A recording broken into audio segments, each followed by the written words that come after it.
Hi everyone and welcome back to another book video. Today I decided I wanted to do another specific trope recommendation video, and I decided let's do everyone's favorite trope, which is enemies to lovers. Starting off with a bang, I'm going to recommend The Predator by RuNyx. This is not typically my kind of book, but I couldn't put it down. This is a dark romance mafia book. I feel so silly even saying that, but it takes place between two people of rival families. The main character, Marana, is like a hacker, and then the guy named Tristan Kane is one of the most feared people in the mafia world. I don't know what it was about this book, but I could not put it down. I don't even know how to accurately explain it, except you just have to go read it. If you want something that's addicting, this is perfect. They are definitely true enemies. They like hate each other right away because they're from opposite sides of this mafia world that they're not even allowed to like each other. There's a lot of tension with that. Overall, super good book. I rated that 5 stars and I read it in like one sitting. Next up is Heartless Hunter by Kristen Ciccarelli. This is a fantasy enemies to lovers. It's in this world where witches are hunted. Our main character, Rune, is secretly a witch, and so obviously she has to keep that a secret because in this world we're in, witches get killed. And then the main guy, I think his name is Gideon, he's a witch hunter, and I think he's also her best friend's brother, so he's literally tasked with hunting people like her. There's that whole tension. He's like hunting her the whole time. She's escaping him and she knows he's hunting her, but she still has to hide who she is. I thought this was so good because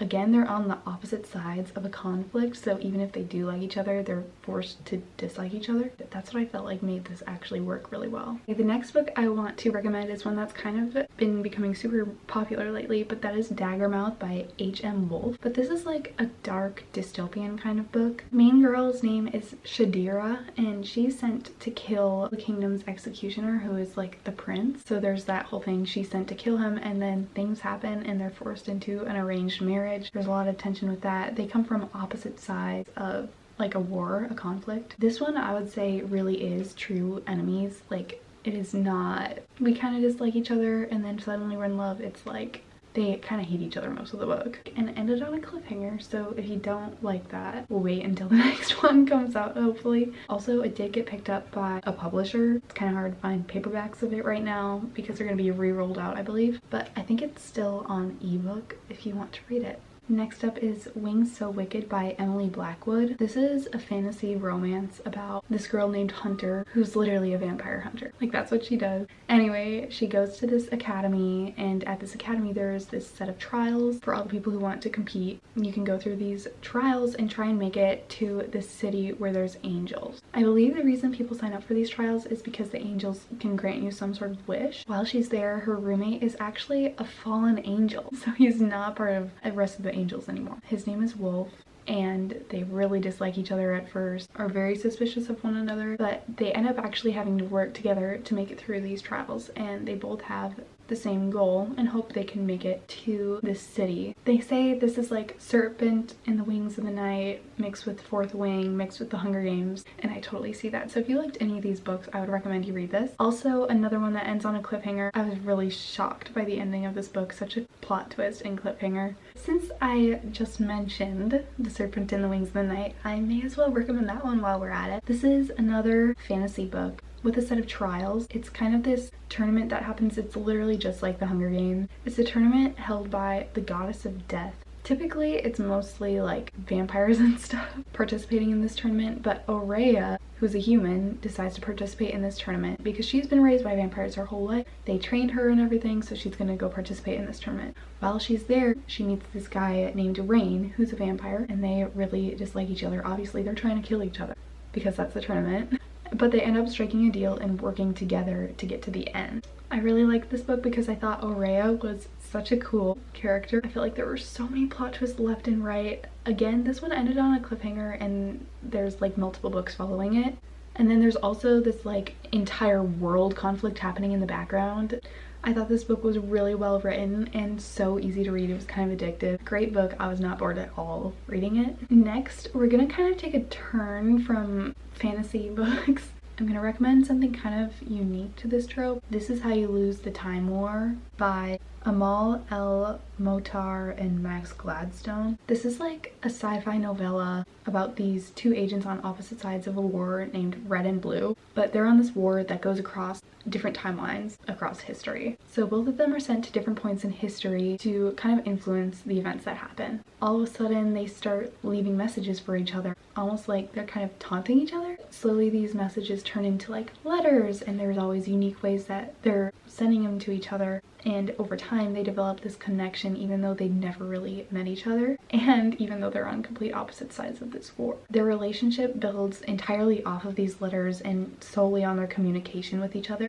And I feel like what makes this book different from the rest is that it really is not plot driven. I couldn't really tell you what was happening with the plot, but it is very poetic. Their letters are beautiful, and honestly, kind of an abstract kind of book. And I loved that. I thought it was really unique. So if you're looking for something a little different than typical enemies to lovers, I would recommend you try this. And it's really short, but super impactful in my opinion. Okay, next up is one of my all-time favorite books, Dance of Thieves by Mary E. Pearson. I love this book. I read it so long ago and I really want to do a reread, but it's one of my 5-star reads. I don't even know where to start with explaining it. But basically you have this kingdom, and the family that runs this kingdom are called the Ballingers. And when the king dies, his son Jace becomes the new leader. And then we have this other side, it's an opposing kingdom. The queen sends this girl named Cassie to go and investigate and see what's going on with this new leader here. Stuff happens, and then suddenly they're forced together, like they're kind of kidnapped and bound together. But they end up having to help each other in different ways because they have to help each other to survive, because they're literally tied together. At first they hate each other because obviously they're from opposing kingdoms, but because of all the moments that they have to protect each other, lines start blurring. They're in forced proximity, they start to get to know each other better. I just love this book so much. You would just have to read this book. It is a duology. The second book is just as good as the first one. Next up is The Bridge Kingdom by Danielle L. Jensen. This is another fantasy romance. Our main character named Laura, she is sent into an arranged marriage with this man named Aaron. Now, Laura has this secret that she doesn't want him to know, but she's actually been trained as an assassin her whole life. Her dad arranged this marriage so that she could go into this kingdom, infiltrate it, kill the king, and take over, which is kind of crazy. But most of this book, they just get into this arranged marriage, and Laura really has to gain Aaron's trust. She goes into this mission fully committed, but as they get to know each other, things change. She learns about more politics. They start understanding each other in different ways, and I thought the plot of this was so interesting, and their dynamic together was just really good. They really understood each other, I felt like. This is also part of a series. I feel like the best enemies to lovers are fantasy because the stakes are higher. You don't normally just have a real enemy in everyday life. And a lot of fantasy books are like multi-book series, so sorry about that, but you're just gonna have to go pick up a bunch of series after this video. Next up is Divine Rivals by Rebecca Ross. This is another one of my favorite reads. This is not really enemies to lovers, I would say, more like rivals to lovers, but it's about this girl named Iris who works at a newspaper. She's constantly in competition with this boy named Roman, and they're both competing for like the articles that they get. At the same time, there is this war that's going on. Iris's brother is fighting in this war, so while she's home, she's like feeling kind of helpless, and she decides to start writing letters. And these letters that she writes on her typewriter are magically being delivered to another typewriter. And you, as the reader, know that it's Roman's typewriter, so they're kind of in correspondence with each other secretly. Roman obviously knows it's Iris, but Iris has no idea that Roman is the person she's corresponding with. But I felt like that was so interesting because they're rivals at work, but then they're really getting to know each other through these letters, and they don't even know. Iris actually ends up deciding to go to war to be a reporter. That becomes super interesting. I just love this book. I thought it was so beautifully written and honestly emotional. Like, I feel like these characters genuinely cared for each other. Roman is just a sweetheart. I feel like I really like this because they were kind of in this constant competition right away, and then they really get to know each other. It's just so good.